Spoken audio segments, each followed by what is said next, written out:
Votée le 13 février dernier, la loi consommation de Benoît Hamon a réaffirmé le droit des assurés auto de s'orienter vers le garage de leur choix après un sinistre.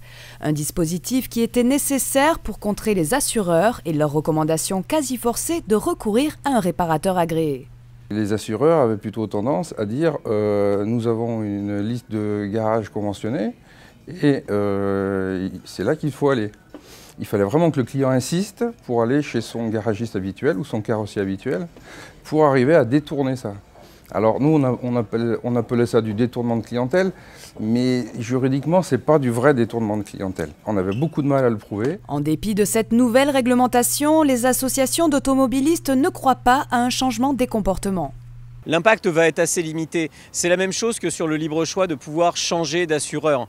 Une fois qu'on est satisfait de la prestation de son assureur, une fois que le prix nous convient, une fois que l'on est habitué, on ne va pas aller systématiquement changer du jour au lendemain. Donc là, on est sur le même principe. En revanche, c'est une bonne chose. Ça donne un côté transparence, ça permet à l'automobiliste de se sentir plus sécurisé, ça élude totalement cet aspect du fameux théorème de la conspiration qui voudrait que les assureurs sont cachés partout, un espèce d'ultra lobby qui permettrait d'imposer un choix aux automobilistes. C'est plutôt une bonne chose, c'est de la symbolique. Une symbolique en laquelle ne croient pas les réparateurs non agréés qui voient déjà certains assureurs s'organiser pour contourner la réglementation.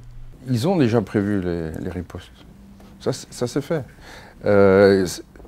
Toutes n'ont pas sorti encore l'artillerie lourde, je dirais, mais déjà les premiers, c'est la Matmut, qui ont envoyé une circulaire à leurs experts pour leur expliquer qu'est-ce qu'il fallait faire pour essayer suite à une expertise, si elle était faite dans un garage non agréé, ils leur ont donné la procédure pour tout faire, pour sortir la voiture de chez ce réparateur, pour aller dans un garage agréé.